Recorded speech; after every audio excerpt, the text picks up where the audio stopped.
Okay, here I am testing the boost by gear. This here is first gear. There's no pressure applied. This pressure will be on top of the wastegate. So since there's no pressure, it will be spring pressure. So in this case, 3 psi spring.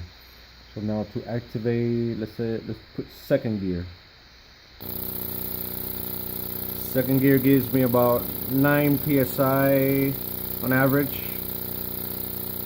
Let's do third gear. All the boost, 20 psi. And then fourth gear,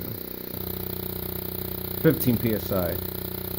Now that's on purpose, since fourth gear is my weakest. It's now pretty nice to be able to put less boost on the high gear.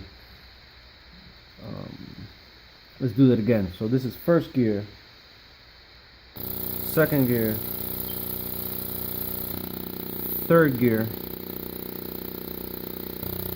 fourth gear,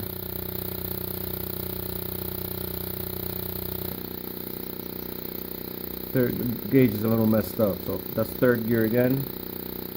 Back to second gear, and back to first gear.